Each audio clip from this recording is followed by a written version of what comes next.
ನಮಸ್ಕಾರ ಸ್ನೇಹಿತರೆ, unique technical Kannada YouTube ಚಾನಲ್ಗೆ ಸ್ವಾಗತ. ಇವತ್ತಿನ ವಿಡಿಯೋದಲ್ಲಿ ನಾವು ಕಂಪ್ರೆಸರ್ ಬಗ್ಗೆ ತಿಳ್ಕೊಳ್ಳಿಕ್ಕಿದೆ. ಕಂಪ್ರೆಸರ್ನ ವೈಂಡಿಂಗ್ ಹೇಗೆ ಟೆಸ್ಟ್ ಮಾಡ್ತೇವೆ ಅದರ ಬಗ್ಗೆ ತಿಳ್ಕೊಳ್ಳಿಕ್ಕಿದೆ. ಇದೊಂದು ಫ್ರಿಡ್ಜ್ ಕಂಪ್ರೆಸರ್, ಚಿಕ್ಕ ಒಂದು ಕಂಪ್ರೆಸರ್ ಆಗಿದೆ. 134 ಗ್ಯಾಸ್ ಇರೋದು ಟೆಕಮ್ಸಾ ಕಂಪ್ರೆಸರ್. ನಾರ್ಮಲಿ ಕಂಪ್ರೆಸರ್ ಕನೆಕ್ಷನ್ ನಿಮ್ಗೆ ಗೊತ್ತಿರೋ ಹಾಗೆ ಸಕ್ಷನ್ ಲೈನ್, ಡಿಸ್ಚಾರ್ಜ್ ಲೈನ್, ಅದಾದ ನಂತರ ಚಾರ್ಜಿಂಗಿಗೆ ಒಂದು ಲೈನ್ ಇಟ್ಟಿದೆ. ಟೋಟಲ್ 3 ಲೈನ್ಗಳಿರುತ್ತೆ. ಸೊ ಅದರ ನಂತರ ಕಂಪ್ರೆಸರ್ ಕನೆಕ್ಷನ್ ಮಾಡಲಿಕ್ಕೆ ನೀವು ಇದರ ಸೈಡಲ್ಲಿ ನೋಡ್ಬೋದು. ಇಲ್ಲಿ ಇದರ ಟರ್ಮಿನಲ್ ಇರುತ್ತೆ. 1, 2, 3 ಟೋಟಲ್ 3 ಟರ್ಮಿನಲ್ ಇದೆ. 3 ಟರ್ಮಿನಲ್ ಅಂದರೆ ಇದು ಒಂದು ಸಿಂಗಲ್ ಫೇಸ್ ಮೋಟರ್ ಆಗಿರೋದ್ರಿಂದ ಇದರಲ್ಲಿಯೂ ಸಹ running winding, starting winding, common point 3 point ಇರ್ತದೆ.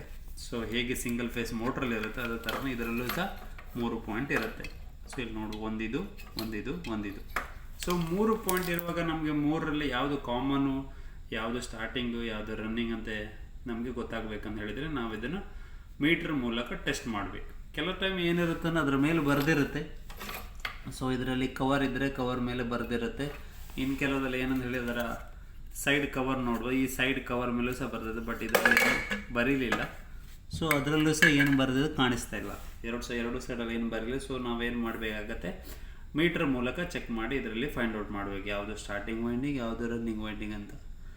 ಸೊ ಅದನ್ನು ಚೆಕ್ ಮಾಡಲಿಕ್ಕೆ ನಾರ್ಮಲಿ ನಾವು ಮಲ್ಟಿಮೀಟರ್ ಯೂಸ್ ಮಾಡಬೇಕಾಗತ್ತೆ. ಈ ಥರ ಮಲ್ಟಿಮೀಟರ್ ನೋಡ್ಬೋದು. ನಾವು ಈ ಥರ ಮಲ್ಟಿಮೀಟರ್ನ ಯೂಸ್ ಮಾಡಿ ಇದರಲ್ಲಿ ಓಮ್ಸ್ ಇಲ್ಲಿ ಸೆಟ್ ಮಾಡಿ ನಾವು ಇದರಲ್ಲಿ ಚೆಕ್ ಮಾಡಲಿಕ್ಕಾಗತ್ತೆ. ಸೊ ನಾರ್ಮಲಿ ನಾವು ಫಸ್ಟ್ ಟೈಮ್ ಕೆಲವರಿಗೆ ಗೊತ್ತಾಗಿಲ್ಲ ಅಂತ ಹೇಳಿ ಇಲ್ಲಿ ಹೇಗೆ ಡ್ರಾಯಿಂಗ್ ಇದೆ, 3 ಪಿನ್ ಇದೆ, ಅದೇ ಥರ ಒಂದು ಪೇಪರ್ ಮೇಲೆ ಈ ಥರ 3 ಪಾಯಿಂಟ್ಗಳನ್ನು ಮಾಡಿಕೊಂಡು ನಾವು ಈಸಿಯಾಗಿ ಐಡೆಂಟಿಫೈ ಮಾಡಲಿಕ್ಕಾಗುತ್ತೆ.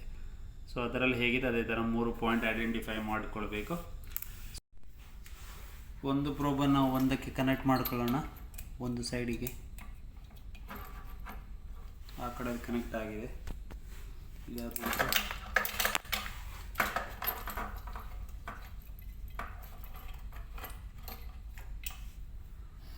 ಇನ್ನೊಂದರ ಕಡೆಗೆ ಟಚ್ ಮಾಡಿ ನೋಡೋಣ ಎಷ್ಟು ಬರುತ್ತೆ ಅಂತ. ಓಮ್ಸು 61 ಬರ್ತದೆ ಮೀಟ್ರಲ್ಲಿ ನೋಡ್ಬೋದು. 61 ಕೆಳಗಡೆ 2 ಪಾಯಿಂಟ್ಗಳ ಮಧ್ಯೆ 61 ಬಂದಿದೆ. ಸೊ ನಾವೇನು ಮಾಡೋಣ, ಇಲ್ಲಿ ನೋಟ್ ಮಾಡ್ಕೊಳ್ಳೋಣ 61.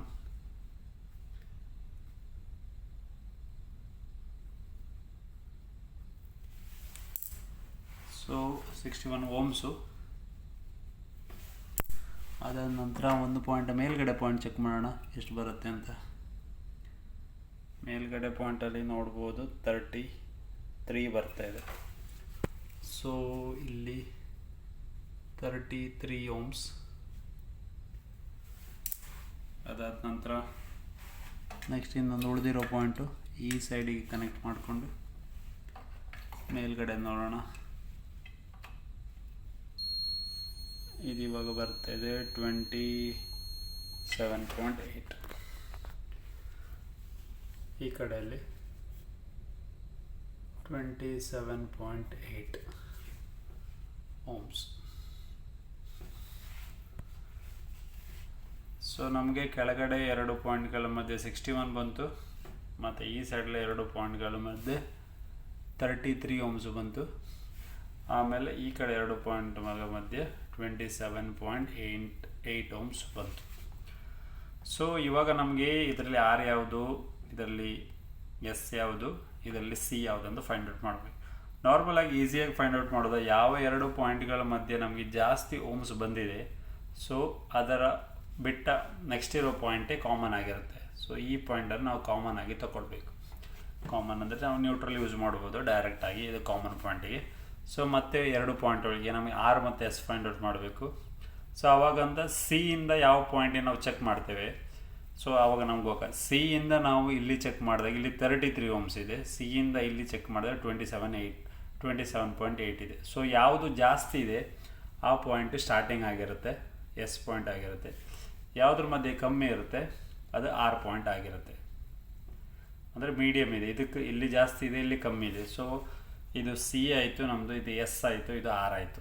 ಯಾಕಂದರೆ ಇಲ್ಲಿ ಜಾಸ್ತಿ ಇರೋದ್ರಿಂದ ಇದು ನಾವು ಸ್ಟಾರ್ಟಿಂಗ್ ಅಂತ ಕನ್ಸಿಡರ್ ಮಾಡ್ತೀವಿ. ಇಲ್ಲಿ ಮೀಡಿಯಮ್ ಇದೆ, ಅದಕ್ಕೆ 27.8 ಇದು ರನ್ನಿಂಗ್ ಆಗುತ್ತೆ. ಸೊ ಯಾವುದ್ರ ಮಧ್ಯೆ ಜಾಸ್ತಿ ಬರುತ್ತೆ ಅದರ ಬಿಟ್ಟಿರೋ ಪಾಯಿಂಟ್ ಮೇಲ್ಗಡೆದು ಕಾಮನ್ ಆಗಿರುತ್ತೆ. ಸೊ ಇದರಲ್ಲಿ ಹಾಗೆ 3 ಪಾಯಿಂಟ್ ನಾವು ಐಡೆಂಟಿಫೈ ಮಾಡಲಿಕ್ಕೆ ಆಗುತ್ತೆ. ಸೊ ಕಂಪ್ರೆಸರ್ ರನ್ ಆಗಲಿಕ್ಕೋಸ್ಕರ ಇಲ್ಲಿ ನೋಡ್ಬೋದು ಪಿ ಟಿ ಸಿ ರಿಲೇ ಏನು ಯೂಸ್ ಮಾಡಿದ್ದಾರೆ, ಮತ್ತೊಂದು ಓವರ್ಲೋಡ್ ಇದೆ, ಎರಡಿದೆ, OLP ಮತ್ತು P T C relay use ಮಾಡಿದೆ. ಸೊ ಪಿ ಟಿ ಸಿ ರಿಲೇಲಿ ನೋಡು ಇದಕ್ಕೆ ಹಿಂದ್ಗಡೆ ಇಲ್ಲಿ ಕನೆಕ್ಟೆಡ್ ಇದೆ. ಸೊ ಇಲ್ಲಿಂದ ಡೈರೆಕ್ಟ್ ಬಂದಿರೋ ಪಾಯಿಂಟು ನಮ್ಮ ರನ್ನಿಂಗ್ ಆಗಿರುತ್ತೆ. ಸೊ ಇದರ ಥ್ರೂ ಔಟ್ ಆಗಿ ಬಂದಿರೋದು ಈ ಕಡೆ ಸ್ಟಾರ್ಟಿಂಗ್ ಆಗಿರುತ್ತೆ. ಸೊ ಅದರ ಪ್ರಕಾರನೇ ಇಲ್ಲಿ ರನ್ನಿಂಗಿಗೆ ಇದು ಡೈರೆಕ್ಟಾಗಿ ಕನೆಕ್ಟ್ ಆಗುತ್ತೆ ಫೇಸ್ ಈ ಸೈಡಲ್ಲಿ. ಸೊ ಅದೇ ಥರ ಪ್ರೆಸ್ ಆದರೆ ನಮ್ಮ ಈ ಸೈಡ್ ಪಾಯಿಂಟಿಗೆ ರನ್ನಿಂಗ್ ಬಂತು, ಆ ಸೈಡ್ ಪಾಯಿಂಟಿಗೆ ಸ್ಟಾರ್ಟಿಂಗ್ ಬಂತು. ಮತ್ತು ಇದು ಸಿಂಗಲ್ ಆಗಿರೋದು ಮೇಲ್ಗಡೆ ಕಾಮನ್ ಪಾಯಿಂಟು ಅಂತ ಹೇಳಿದರೆ ನ್ಯೂಟ್ರಲಿಗೆ ಕನೆಕ್ಟ್ ಮಾಡಿ ಫಸ್ಟು ಓವರ್ಲೋಡ್ ಹಾಕ್ಕೊಳ್ಬೇಕು, ಇಲ್ಲಾಂದ್ರೆ ಅದು ಕನೆಕ್ಟ್ ಆಗಲ್ಲ. ಸೊ ಇದು ಮೇಲ್ಗಡೆದು ಫಸ್ಟು ಓವರ್ಲೋಡ್ ಹಾಕಬೇಕು, OLP ಅಂತ ಹೇಳ್ತಾರೆ ಓವರ್ಲೋಡ್. ಇದು ಹೀಟ್ ಆಗಿರೋದನ್ನ ಹೈ ಆಂಪಿಯರ್ ತಗೊಳ್ಳುವಾಗ ಟ್ರಿಪ್ ಮಾಡ್ತಾರೆ. ಸೊ ಅದರ ಕೆಳಗಡೆ ಈ ಪಿ ಟಿ ಸಿ ರಿಲೇನ ಕನೆಕ್ಟ್ ಆಗುತ್ತೆ. ಸೊ ಇವಾಗ starting winding, running winding, common ಮೂರಕ್ಕೂ ಕನೆಕ್ಟ್ ಆಯಿತು. ಸೊ ಈ ಥರ ನಾವು ಸ್ಟಾರ್ಟಿಂಗ್ ವೈಂಡಿಂಗ್, ರನ್ನಿಂಗ್ ವೈಂಡಿಂಗ್ ಮತ್ತು ಕಾಮನ್ ಪಾಯಿಂಟನ್ನು ಕಂಪ್ರೆಸರಲ್ಲಿ ಐಡೆಂಟಿಫೈ ಮಾಡಲಿಕ್ಕಾಗತ್ತೆ. ನಾರ್ಮಲಾಗಿ ಸಿಂಗಲ್ ಫೇಸ್ ಮೋಟ್ರಲ್ಲಿ ಹೀಗೆ ಐಡೆಂಟಿಫೈ ಮಾಡೋದು, ಕಂಪ್ರೆಸರಲ್ಲಿ ಸಹ ಹೀಗೆ ಐಡೆಂಟಿಫೈ ಯಾಕೆ ಮಾಡಬೇಕಂದ್ರೆ ನಮ್ಗೆ ಸ್ಟಾರ್ಟಿಂಗ್ ರನ್ನಿಂಗ್ ಬೇಕು. ಯಾಕಂದರೆ ಕಂಪ್ರೆಸರ್ಗೆ ಸ್ಟಾರ್ಟಿಂಗ್ ಟಾರ್ಕ್ ಕೊಡಲಿಕ್ಕಾಗ ರಿಲೇ ಯೂಸ್ ಮಾಡಬೇಕು, ಕೆಪಾಸಿಟರ್ ಯೂಸ್ ಮಾಡಬೇಕು, ಬೇಕಾದರೆ ಇದು ಅವಶ್ಯಕತೆ ಬೀಳುತ್ತೆ. ಇವತ್ತಿನ ವಿಡಿಯೋ ನಮಗೆ ಯೂಸ್ಫುಲ್ ಆಗಿದ್ದರೆ ವಿಡಿಯೋಗೆ ಲೈಕ್ ಸರ್ ಕಮೆಂಟ್ ಮಾಡಿ, ಮತ್ತು ನಮ್ಮ ಯೂನಿಕ್ ಟೆಕ್ನಿಕಲ್ ಸರ್ವಿಸ್ ಚಾನಲ್ಗೂ ಸಬ್ಸ್ಕ್ರೈಬ್ ಮಾಡಿ. Thank you for watching.